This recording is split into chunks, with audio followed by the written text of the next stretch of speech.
You are listening to the new man beyond the Macho Jerk and the New Age Wimp. Your host is men's coach Tripp Lanier.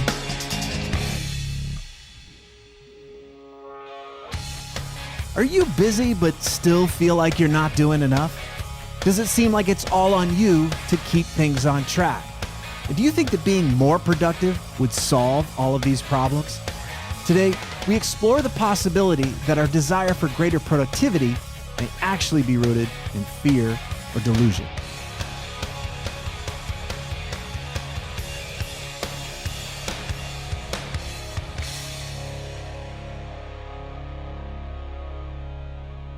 Let's talk a little bit about productivity. As a coach, I talk to a lot of guys who work really hard and they get a lot done. But that said, it could seem like no matter what they do, it's never really enough. Again and again, they find themselves feeling stuck or drained or overwhelmed by their current situation. And again, many of them believe they feel this way because they're not productive enough. So do a search and you're going to see that there's no shortage of productivity-related books and courses and information out there. Many of us are convinced that if we could just be more productive, then our experience of work would be a lot more effective. We'd enjoy the work that we do a lot more. But I'm not convinced we have a productivity problem. I believe we have a proving problem. Here's what I mean.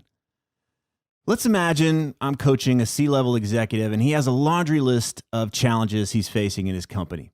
On the outside, he seems cool. He seems calm. He seems like he's got it all together. But on the inside, something else is happening altogether. He's grinding. He'd say something like, I've got to take care of these reports by Friday, and then I have to prepare a presentation to the board the following week. But in the meantime, my team just isn't pulling their weight, so it's up to me to get this project across the finish line like yesterday. And on top of that, it seems that one of the other teams are making moves behind my back, and it's just so much. I can't see an end to this crap. When I ask him what he thinks will remedy this situation and put him back into a powerful, peaceful state of mind, he pauses. I guess I could wake up earlier. I guess I could stay a bit later, but I'm already missing out on time with my family.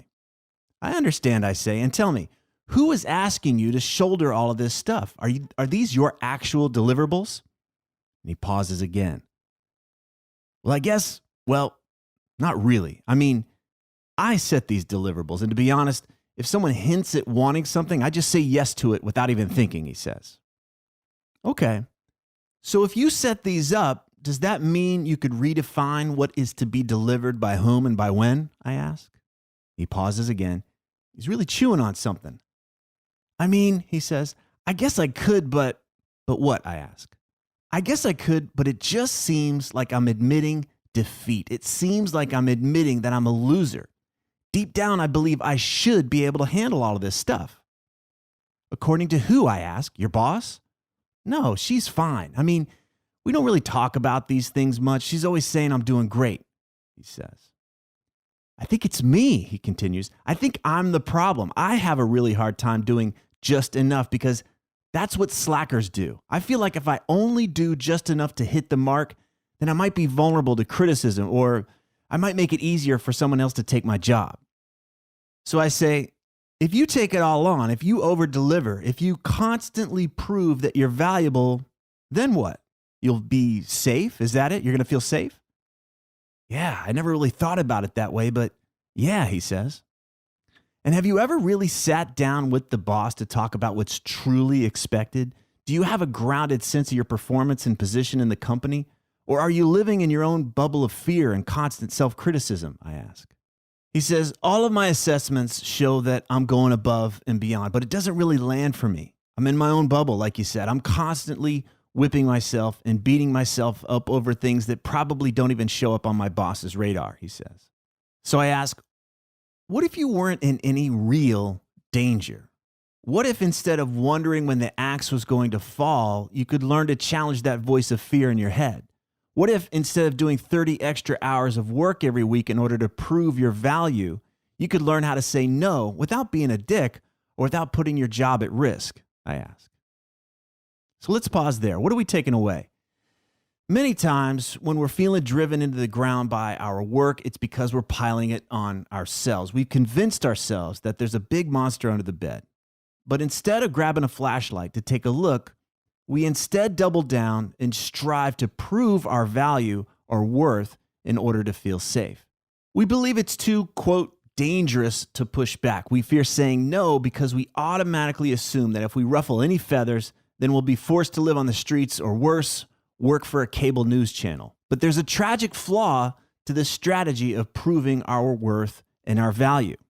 It's not sustainable. That's because instead of finding a strong pace, we adapt to the new level of expectations and simply pile on more shit. We rob ourselves of vitality and creative energy, which makes us rigid, grumpy old men.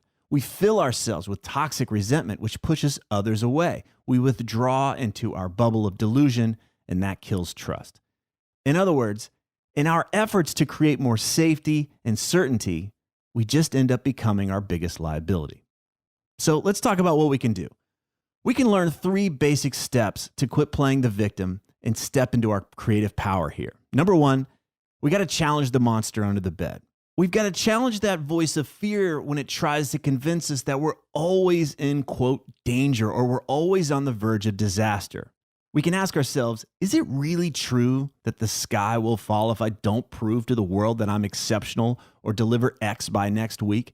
Is it really true that I'm a loser or that I'm inadequate if I want more time or help?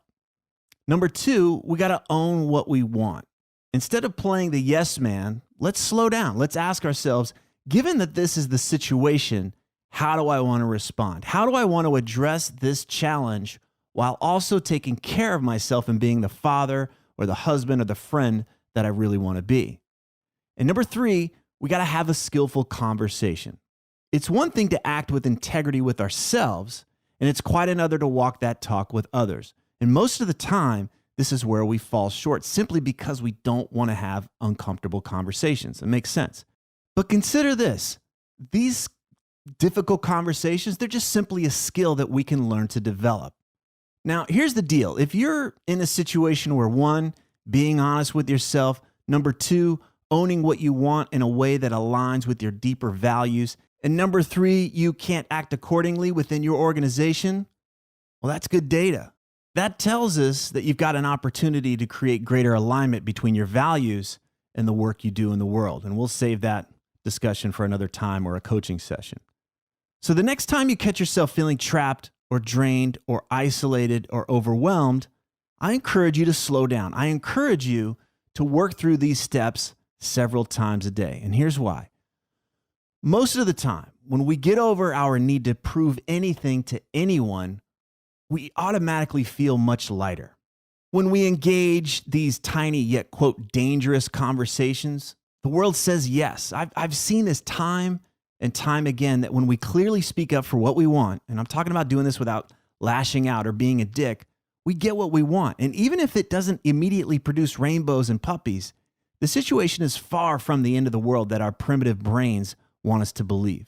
This leaves us feeling energized and powerful, and we're feeling this way without having to accomplish a mountain of tasks. But don't take my word for it. Try it for yourself. Start small. Pick a tiny little point of frustration and turn it into a doorway. Turn it into an opportunity to expand. Work through the steps that I just mentioned, and instead of believing the story that you're inadequate or powerless, see if you can turn that friction into something that works in your favor. Rinse and repeat. Do this day after day, and you'll see that this is the process that allows greater freedom, aliveness, love, and peace of mind into your day. If you'd like to learn more about having, quote, dangerous conversations and owning what you want without being a dick, check out my book, This Book Will Make You Dangerous. And you can always learn more about coaching with me by visiting tripplanier.com. Thanks so much for listening. If these interviews are helping you, please leave a positive review on whatever podcast app you use so that others can discover the show more easily.